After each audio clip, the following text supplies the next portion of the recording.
Well, good morning still. How are y'all doing? Good. So for those of you that I don't know, I'm Sylvia Puente. I'm the Executive Director of the Latino Policy Forum.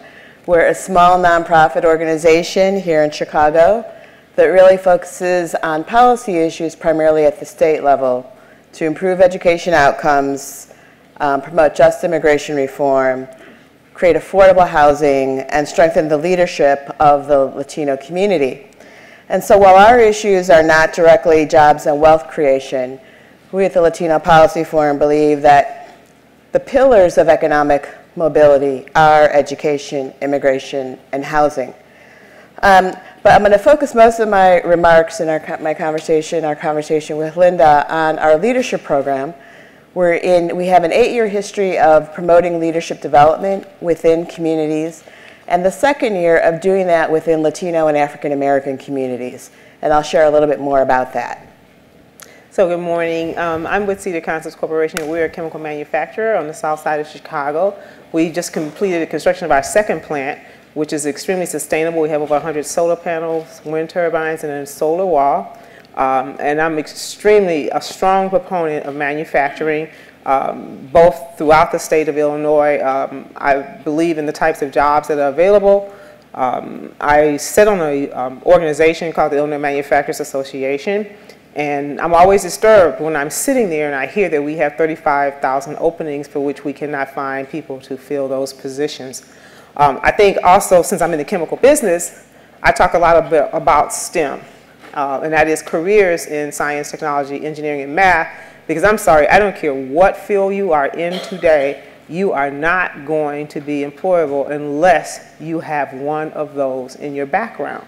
It's just, when we talk about digital manufacturing, I had an opportunity to tour several plants, the Ford plant out in Torrance, and many other different types of facilities, and those jobs require a certain type of training in order for you to be able to input and to be able to be placed in those positions. And our company is extremely strong about making sure that training occurs in our community. Sylvia, I know you were talking about your leadership program. Can you give us a little bit of information how that can kind of create movement that can create increases in understanding between the Black and Brown community leaders? So thanks, Linda. So our leadership program brings together 24 community leaders from African American and Latino communities to have candid conversations about how do we better understand each other's communities, what are the challenges and stereotypes that we have of each other's communities, real conversations on racial justice, racial equity, and how do we promote it. And I think the biggest issue, and one of the themes I'm hearing this morning, is this issue of relationship. And this program came about because we all know that Chicago is one of the most segregated cities in the nation, right? And while I think there are certainly things that happen at neighborhoods between Latino and African adjacent neighborhoods like North Lawndale and South Lawndale in terms of relationship building between African American and Latino communities. In my nearly 30 years of work doing this, I haven't seen this ever happen at the city level. And this program really became about because we really felt there was a need for intentional relationship building, that this relationship building between African American and Latino communities was particularly exacerbated by the state fiscal crisis that we've been through. It's been exacerbated by some of the rhetoric around the last mayoral election that some of us will remember. And I really think it's really a critical time to be having this conversation and building and strengthening these relationships, because there is a shift in the racial ethnic balance of the city of Chicago, with Latinos now becoming the largest quote-unquote minority group in the city of Chicago, and that makes a lot of people nervous, right? Linda and I had the opportunity to be on WVLN this morning, and the question was asked to me, how many more aldermanic seats is the Latino community going to demand in the next redistricting process, right? So the feeling that if we get more, then the African American community gets less. And so this initiative of this leadership program, and I'm going to point and pick on Beto, who's here, who's in this year's cohort, we're really, really pleased with the kinds of conversations that were happening. And my response this morning was, well, a third of our city is African American, a third of our city is Latino, and a third of our city is white. So if we were to have equity, a third of our city council should be Black, white, and Latino. And I guarantee you we're far away from that. So it's not making a demand it's not making about a demand, it's about how do we get equity for all of our communities. And Linda, I was curious, when we were talking beforehand, I mean, you're doing something, and what's intriguing to me about this conversation is we're approaching this issue of thinking about strengthening Black and Latino communities from totally different perspectives. I've got a leadership program, Latino Policy Organization, is about how do we address social policy, but you're doing this totally from an entrepreneurship and a business-related perspective. But the decision you made about where to locate your firm speaks volumes to this issue that we're talking about today in terms of how do we align in Black and Latino communities. Can you share a little bit about how you decided where to locate and what that was about? Certainly. I definitely wanted to be in the city of Chicago, and I wanted to be on the south side of Chicago. So our particular facility sits between the Latino community and the African American community. And what I find is that when people tend to look for employment, they can do a couple of things today. They can go online, but they can also look in the community. And when we first started out in the business, which was probably about 20 plus years ago, a lot of our workers came from just across the street. They then brought other workers from people that they know. Again, are you beginning to see a relationship and a network that happens? People work somewhere, they go out, I don't care what their ethnicity is, you tend to go out and tell other people that you know that there are positions available, that these positions are, you know, to come and work with me. And so for us, you know, when I look in, especially in some of the bordering communities such as Inglewood, you know, I know that these people would rather have jobs. And manufacturing jobs are very good jobs. I know that a lot of our employees, you know, those jobs are pay excellent wages, excellent benefits. And if these people had an opportunity to come and be a part of the business, to learn about the business, in turn, what we also find out is that the business sponsors things. We do a program called Girls for Science. A lot of our employees put their girls in this program. That program has about 58% African American girls, about somewhere in the area of about 30% Latino girls are in that program. It's out in Aurora at this time, and we're literally taking girls ages 10 to 18 and introducing them, getting into science. And what's really marvelous is that when we look at what's going on, when they leave our program, we find that 84% of them then go out and major in a STEM position. They're more than likely going to find a job. They're going to find work after they graduate. So I think that when you look in the community and you hire from within the community, that creates hope. And I can't tell you, I go lots of places, and you know, the factor that I always see is when as I say, I tend to focus on women in STEM, so I see other young ladies meeting with other women who have become successful in the field. That's the catapult for them to go out and want to do the same sort of thing. And where exactly did you locate, Linda? So I'm in the back of the yards.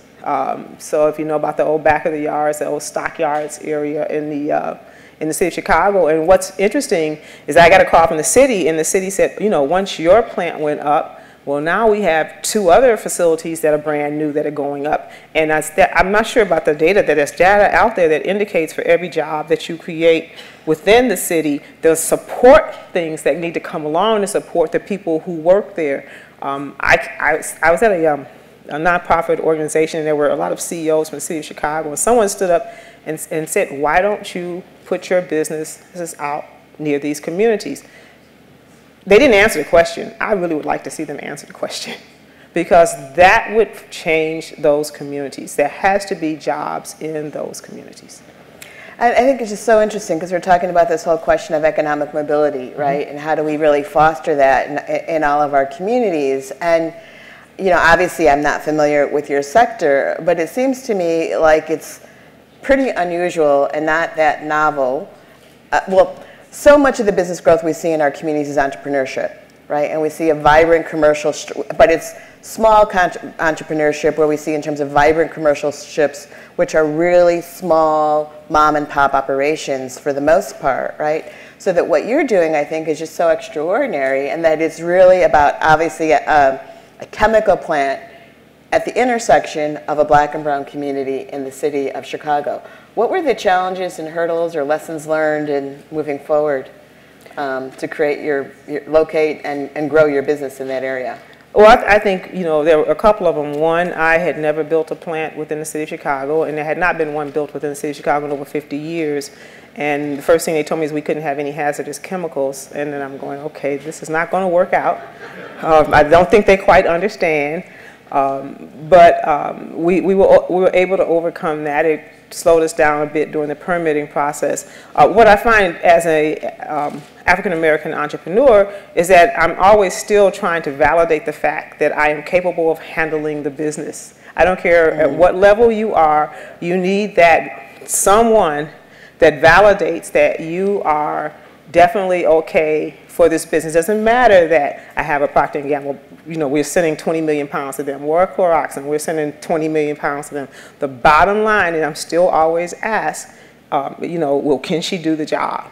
And I need to find a third party. I know I see Gloria Castillo here from Chicago in the 90s, and I know Gloria has always been instrumental in trying to help promote our business. The interesting thing when they talk about brown and black collaboration, business by its default is designed to be a collaborative effort.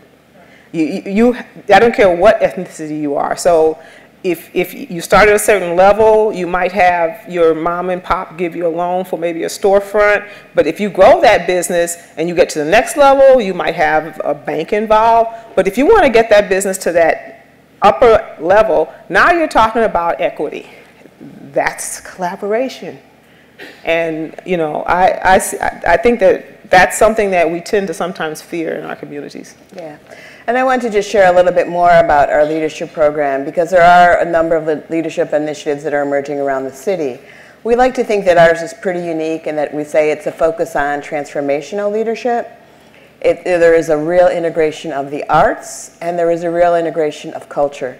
And we really start with the fundamental foundation that African American and Latino communities, to be here, we come from a long history of how we got here, and that there are cultural strengths already in our communities that define who we are as leaders.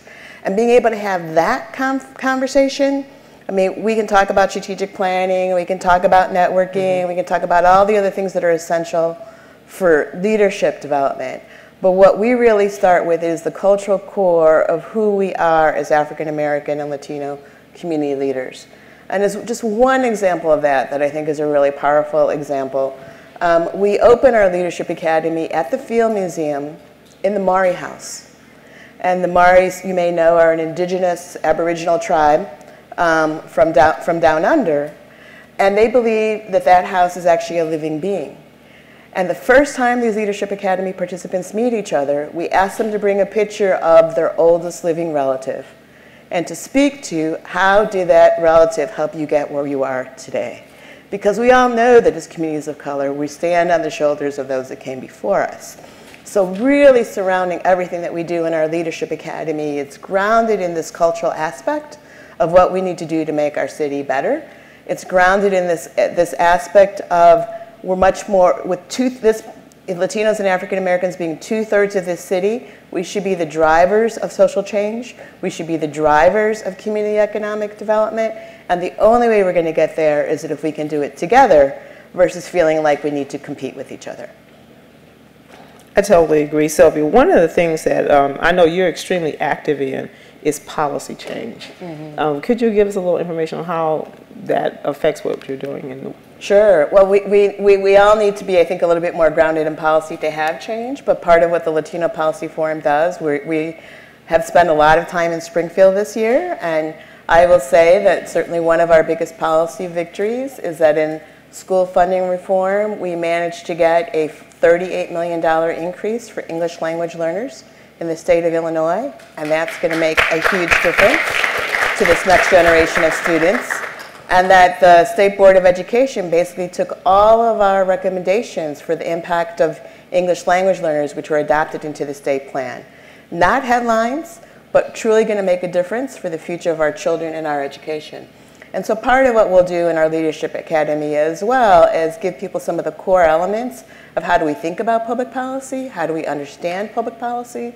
So while we're focused on the cultural aspects of leadership development, we also want people to be change agents. So I'm really excited that our Leadership Academy is designed so that we have groups that are defining and working on projects of social, community, and policy change.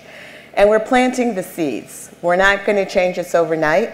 Our cohort is only 24 individuals.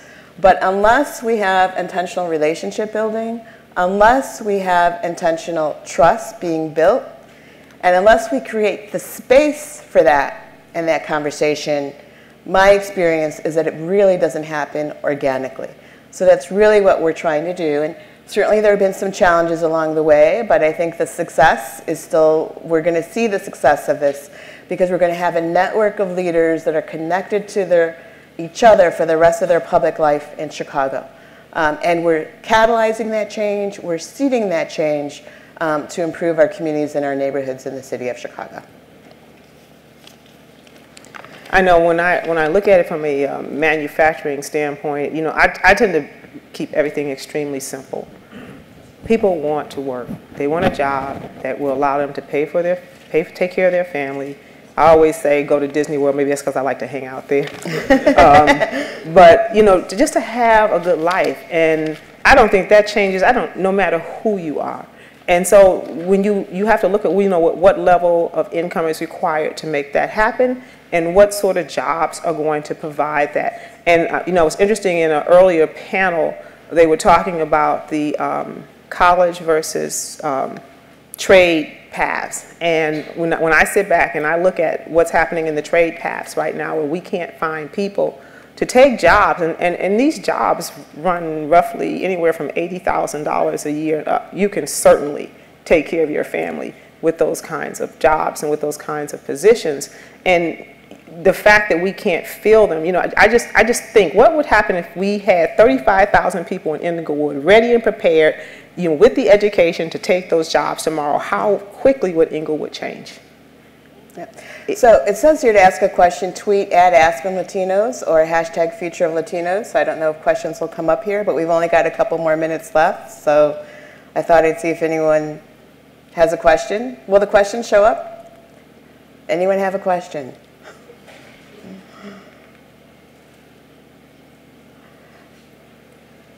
All right, no questions yet. Question? Go ahead. How will the voting pattern of the Black and brown community play with this scenario about the businesses? Because that's a big issue with the Black and brown community. Here in Chicago, 25 years ago, we came together, we elected a mayor, and we splintered apart. Yeah.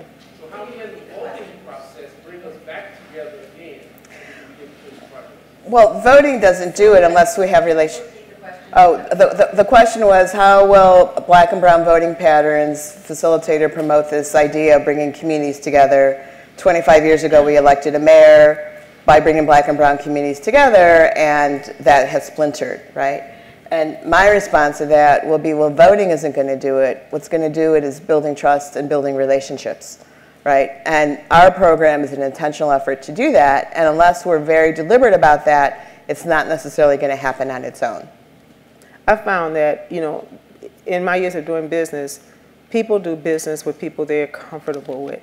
And it doesn't matter if you're black or brown, they're going to want to sit with you one-on-one, especially when you're talking about major contracts being extended, because oftentimes their job is on the line with whatever you're trying to produce as well. We have to get out there. We have to we have to network. I wish I could address your issue with regards to, you know, the voting alone.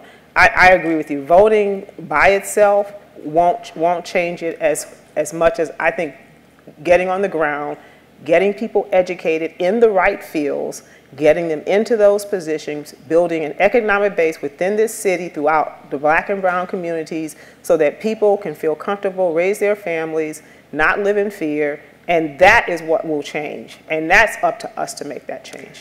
And in our last 15 seconds, Linda, what's our call to action and what's at stake? And you may have just said it. You know, I think our call to action is to, the first thing is that we need to have we need to find that one or two people to have the conversation with. Get out there and dialogue. What are you doing to make the community better? We can all do something. You don't have to be a business owner. There is something that you can do independently to help make your community better. We can all sit back and complain. But if you aren't out there trying to be an implementer of the change, then there's really nothing else that we can do. And the other thing is I'm strong about entrepreneurial success within our communities. That's been the foundation of any community that raises your tax base. It brings people into the community. It just raises up the entire community. We have to build and get more entrepreneurial entities within our communities. And my call to action is if you want to donate, we'll be happy to take your support. But seriously, it really is, how do we reach across our comfort zones? How do we reach out to leaders from other communities to build trust, to build relationships so that we can move our communities forward? And fundamentally what is at stake is there's this great report called A Tale of Three Cities that was just released from the University of Illinois at Chicago late last fall. And if you haven't read that report, read that report. It is a tale of three cities. That's what we currently have in our city in terms of a white, middle class, and struggling African American and Latino communities. So what is at stake is, will we be a tale of three cities or will it be one city?